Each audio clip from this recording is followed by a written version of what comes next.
और आज यहां जंतर मंतर पे पुराने दिन याद आ गए। मेरे को आज भी याद है, तारीख भी याद है, 4 अप्रैल 2011 का दिन था,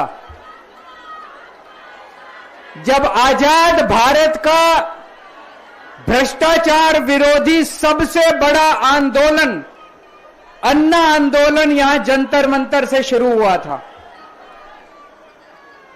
भ्रष्टाचार के खिलाफ आजाद भारत का सबसे बड़ा आंदोलन 4 अप्रैल 2011 को जंतर मंतर से शुरू हुआ था। 1.5-2 साल, कभी जंतर मंतर, कभी मुंबई, कभी रामलीला मैदान। लेकिन उस वक्त की सरकार भी बहुत अहंकारी थी, उन्होंने हमारी बात नहीं मानी, चैलेंज करते थे, चुनाव लड़के दिखाओ, जीत के दिखाओ, चुनाव लड़के दिखाओ, जीत के दिखाओ, कहते थे ना। हम तो छोटे से लोग थे, हमें तो चुनाव लड़ना नहीं आता था, और चुनाव लड़ने के लिए पैसा चाहिए, गुंडे चाहिए, आदमी चाहिए। हमारे पास तो ना पैसा था, ना आदमी थे, ना गुंडे थे, हम चुनाव कैसे लड़ते? पर वो बार बार कहते थे चुनाव लड़के दिखाओ, चुनाव लड़के दिखाओ। हम भी चुनाव लड़ लिए और देखो जनता ने हमको जिता दिया। पहली बार में दिल्ली में आम आदमी पार्टी की सरकार बन गई।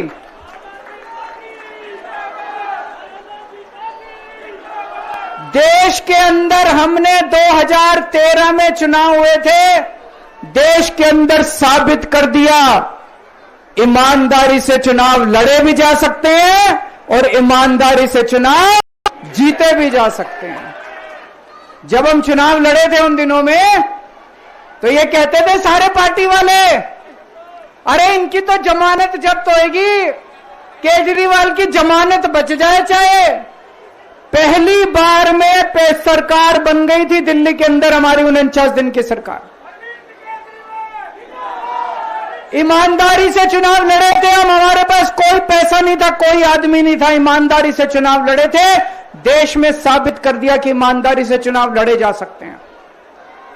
पिछले 10 साल से दिल्ली के अंदर हम लोग सरकार चला रहे थे, ईमानदारी से सरकार चला रहे थे, ईमानदारी से पैसे सरकार के बचा रहे थे, और ऐसी ऐसी सुविधाएं दी हमने जनता को जो कोई कल्पना भी नहीं कर सकता। बिजली 24 घंटे कर दी, बिजली फ्री कर दी, बिजली पानी फ्री कर दिया, महिलाओं के लिए बसों का किराया मुफ्त कर दिया, बुजुर्गों के लिए तीर्थ यात्रा कर दी, शानदार अस्पताल मोहल्ला क्लिनिक बना दिए, लोगों का इलाज मुफ्त कर दिया, शानदार स्कूल बना दिए, लोगों की शिक्षा शानदार कर दी, बच्चों को भविष्य दे दिया। 10 साल ईमानदारी से काम किया। मोदी जी को लगने लगा कि अगर इनसे जीतना है तो इनकी ईमानदारी पे चोट करो, इनको बेईमान साबित करो। तो प्रधानमंत्री जी ने एक षड्यंत्र रचा, उन्होंने षड्यंत्र रचा, केजरीवाल को बेईमान साबित करो, मनीष सिसोदिया को बेईमान साबित करो, आम आदमी पार्टी को बेईमान साबित करो।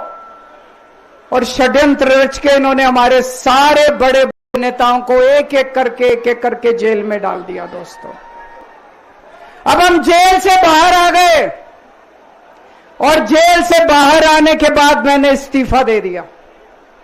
आपके मन में यह चल रहा होगा कि केजरीवाल ने इस्तीफा क्यों दिया। मैंने इस्तीफा इसलिए दिया क्योंकि मैं ये सब करने के लिए, गंद करने के लिए नहीं आया था, मैं भ्रष्टाचार करने के लिए नहीं आया था, मैं सत्ता का लालच, सत्ता की भूख नहीं है मेरे को सीएम की कुर्सी की भूख नहीं है। मैं पैसे कमाने नहीं आया, पैसे कमाने होते इनकम टैक्स कमिश्नर की नौकरी करता था, उस नौकरी में जितने करोड़ों रुपए चाहता मैं कमा सकता था। पैसे नहीं कमाने, देश के लिए आए थे, भारत माता के लिए आए थे, देश की राजनीति बदलने के लिए आए थे। दोस्तों,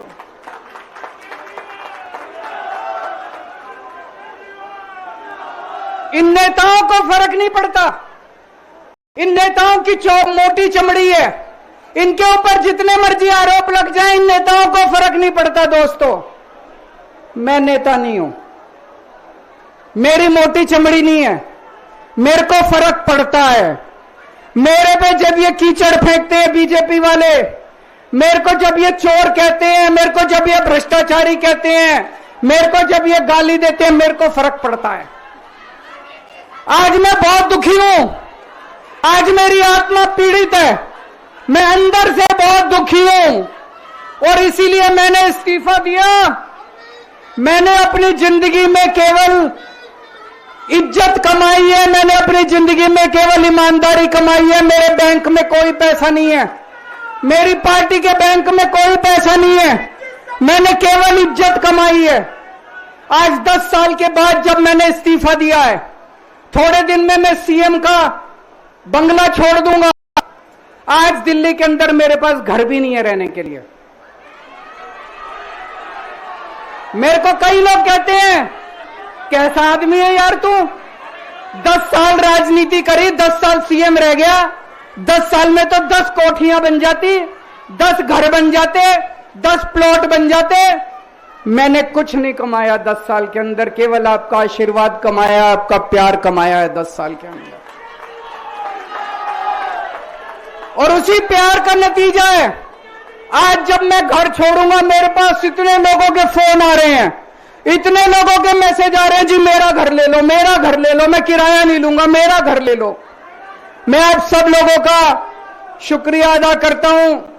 अभी श्राद्ध चल रहे हैं, श्राद्ध खत्म होने के बाद जैसे ही नवरात्रे शुरू होंगे, मैं सीएम आवास छोड़ दूंगा और आप में से ही किसी के घर आके मैं आपके साथ रहना चालू कर दूंगा।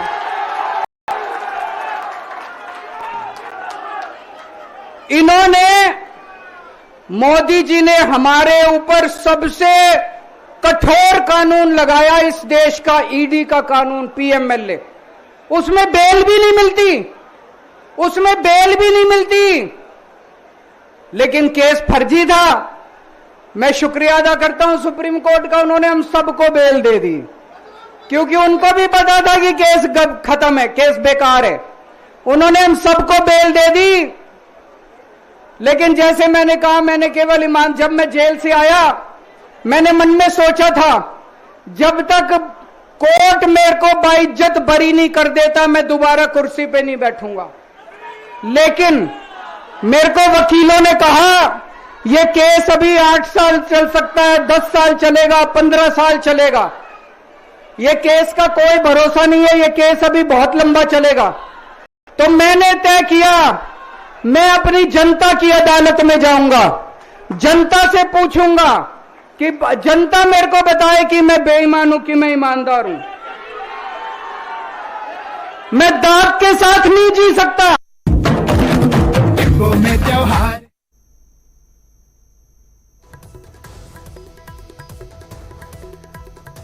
ਤਾਂ ਆਪ ਸੁਪਰੀਮੋ ਅਰਵਿੰਦ ਕੇਜਰੀਵਾਲ ਦਿੱਲੀ ਦੇ ਵਿੱਚ ਜਨਤਾ ਦੀ ਅਦਾਲਤ ਨੂੰ ਸੰਬੋਧਨ ਕਰ ਰਹੇ ਸਨ। ਅਰਵਿੰਦ ਕੇਜਰੀਵਾਲ ਦੇ ਵੱਲੋਂ ਮੁੜ ਤੋਂ ਉਹਨਾਂ ਸ਼ਬਦਾਂ ਦਾ ਜ਼ਿਕਰ, अगर मैं बेईमान होता, क्या मैं महिलाओं का किराया फ्री करता?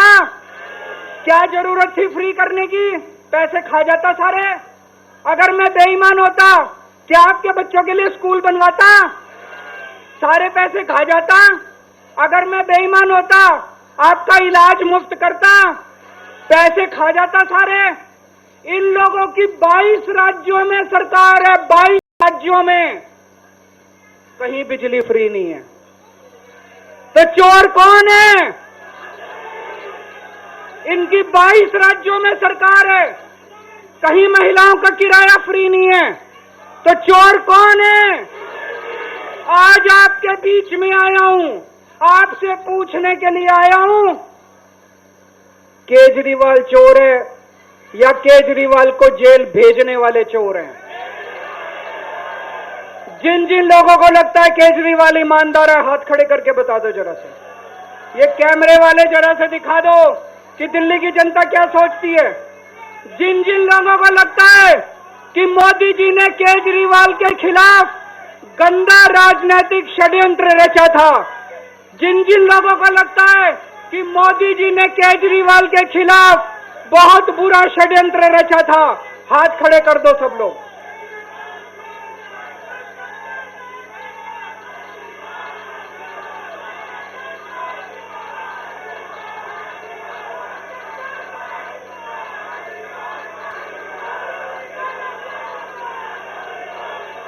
एक बात और करना चाहता हूं आज आपसे।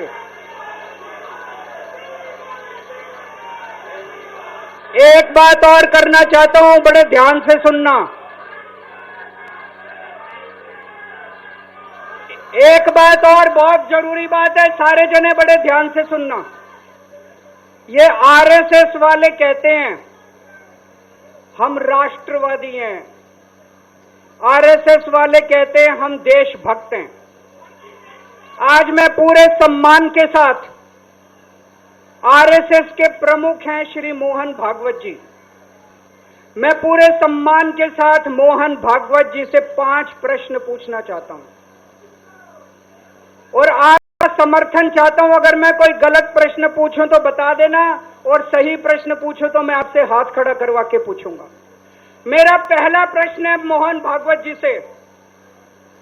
जिस तरह मोदी जी देश भर में लालच देके या ईडी और सीबीआई की धमकी देके, डरा के दूसरी पार्टी के नेताओं को तोड़ रहे हैं, पार्टियां तोड़ रहे हैं, सरकारें गिरा रहे हैं, क्या ये देश के लिए सही है? मैं मोहन भागवत जी से पूछना चाहता हूं, क्या आप नहीं मानते कि ये भारतीय जनतंत्र के लिए हानिकारक है? पूछना चाहिए कि नहीं पूछना चाहिए मोहन भागवत जी?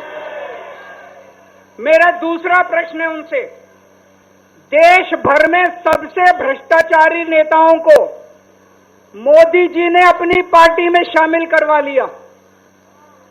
जिन नेताओं को कुछ दिन पहले मोदी जी ने खुद सबसे भ्रष्टाचारी बोला, जिन नेताओं को अमित शाह जी ने खुद भ्रष्टाचारी बोला, कुछ दिन के बाद उनको बीजेपी में शामिल करा लिया। मैं मोहन भागवत जी से पूछना चाहता हूं, क्या इस प्रकार की राजनीति से आप सहमत हो? क्या आपने कभी ऐसी बीजेपी की कल्पना की थी? पूछना चाहिए कि नहीं पूछना चाहिए मोहन भागवत जी से?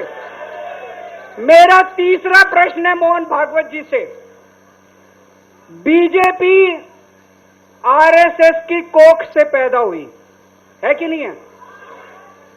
कहा जाता है ये देखना आरएसएस की जिम्मेदारी है कि बीजेपी पथभ्रष्ट ना हो। मैं मोहन भागवत जी से पूछना चाहता हूं, क्या आप आज की बीजेपी के इन कदमों से सहमत हैं? क्या आपने कभी मोदी जी से ये सब ना करने के लिए बोला? मोहन भागवत जी बताएं कि क्या आपने मोदी जी को ये सब गलत हरकतें करने से रोका कभी? पूछना चाहिए नहीं पूछना चाहिए? मेरा चौथा प्रश्न है मोहन भागवत जी से, जेपी नड्डा जी ने लोकसभा चुनाव के दौरान उन्होंने कहा कि बीजेपी को अब आरएसएस की जरूरत नहीं है।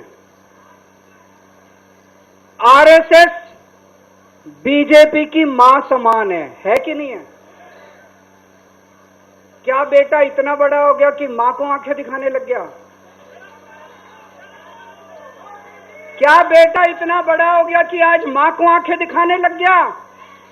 जिस बेटे को पाल पोस के बड़ा किया, जिस बेटे को प्रधानमंत्री बनाया, आज वो बेटा पलट के मां को अपनी आंखें दिखा रहा है। मातृतुल्य संस्था आरएसएस, आज वो बेटा अपनी मातृतुल्य संस्था को आंखें दिखा रहा है। मैं मोहन भागवत जी से पूछना चाहता हूं, जब नड्डा जी ने ये कहा तो आपके दिल पे क्या गुजरी, आप जरा बताइए इस देश को। क्या आपको दुख नहीं हुआ? मैं आरएसएस के हर कार्यकर्ता से पूछना चाहता हूं, जब नड्डा जी ने कहा कि हमें आरएसएस की जरूरत नहीं है, क्या आरएसएस के हर कार्यकर्ता को दुख नहीं हुआ? मेरा पांचवा प्रश्न, मोहन भागवत जी से मैं कहना चाहता हूं, आप ही लोगों ने मिलकर कानून बनाया था कि 75 साल के होने पे कोई भी व्यक्ति रिटायर होगा। इस कानून के तहत आडवाणी जी को रिटायर कर दिया, मुरली मनोहर जी जैसे बड़े बड़े नेताओं को रिटायर कर दिया, बीसी खंडूरी जी को रिटायर कर दिया, कलराज मिश्र को रिटायर कर दिया, शांता कुमार को और पता नहीं कितने लोगों को रिटायर कर दिया। अब अमित शाह जी कह रहे हैं कि ये नियम मोदी जी पे लागू नहीं होगा। तो मैं मोहन भागवत जी से पूछना चाहता हूं, क्या आप इससे सहमत हो कि जो नियम आडवाणी जी पे लागू हुआ वो मोदी जी पे लागू नहीं होना चाहिए? आप ये पूछना चाहते हैं कि नहीं पूछना चाहते? पूरा देश आज मोहन भागवत जी से ये प्रश्न पूछना चाहता है। एक और बात रखना चाहता हूं मैं, प्रश्न के रूप में नहीं है। आज हमारे देश के अंदर शिक्षा व्यवस्था का बहुत बुरा हाल है। जिनके पास पैसा है वो अपने बच्चों को प्राइवेट स्कूलों में भेज देते हैं, जिनके पास पैसा नहीं है वो मजबूरी में सरकारी स्कूलों में भेजते हैं। 75 साल के अंदर सरकारी स्कूलों का बेड़ा गर्क कर दिया हर सरकार ने इस देश के अंदर।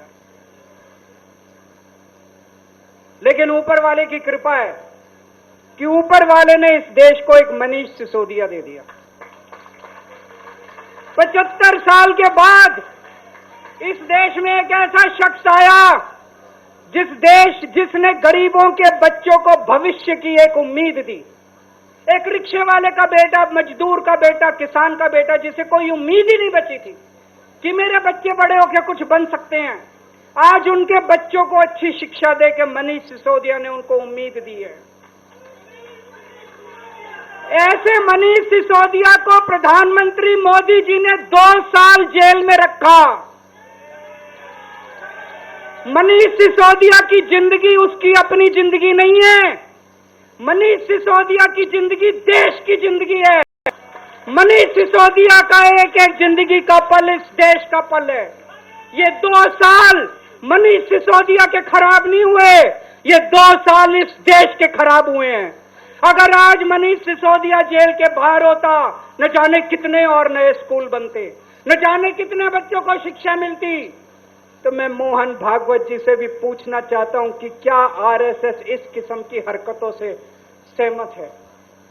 ये सारे प्रश्न आज मैंने मोहन भागवत जी के सामने रखे हैं। मैं उम्मीद करता हूं कि वो इन प्रश्नों के जवाब देंगे। और ये प्रश्न केवल मोहन भागवत जी के लिए नहीं है। इस देश से प्यार करने वाले हर शख्स, इस देश के हर देशभक्त को, भारत माता की पूजा करने वाले भारत माता के हर सपूत को मैं ये प्रश्न पूछना चाहता हूं, इस पे चिंतन जरूर करना। आरएसएस के हर व्यक्ति से मैं कहना चाहता हूं, आपको हो सकता है केजरीवाल पसंद ना हो, आपको हो सकता है आम आदमी पार्टी पसंद ना हो, लेकिन देश की खातिर इन मेरे उठाए गए मुद्दों पे चिंतन जरूर करना दोस्तों। ये आने वाला चुनाव मामूली चुनाव नहीं है। ये दिल्ली का आने वाला चुनाव केजरीवाल की अग्नि परीक्षा है। अगर आपको लगता है केजरीवाल ईमानदार है तो केजरीवाल को वोट देना। अगर आपको लगता है केजरीवाल बेईमान है, मुझे कतई वोट मत देना। ये जो झाड़ू है ना, ये जो झाड़ू है, ये झाड़ू अब चुनाव चिन्ह नहीं है। ये झाड़ू चुनाव चिन्ह नहीं है आम आदमी पार्टी का। ये झाड़ू आस्था का प्रतीक है। जब एक आदमी वोट डालने जाता है और झाड़ू का बटन दबाता है तो अपनी आंख बंद करके भगवान का नाम लेता है। झाड़ू का बटन दबाता है तो वह मन में सोचता है कि मैं ईमानदारी का बटन दबा रहा हूं। झाड़ू का बटन दबाता है तो वो ये सोचता है कि मैं एक ईमानदार सरकार बनाने का बटन दबा रहा हूं। इस झाड़ू का बटन तभी दबाना अगर आपको लगे केजरीवाल ईमानदार है, नहीं तो इस झाड़ू का बटन मत दबाना दोस्तों।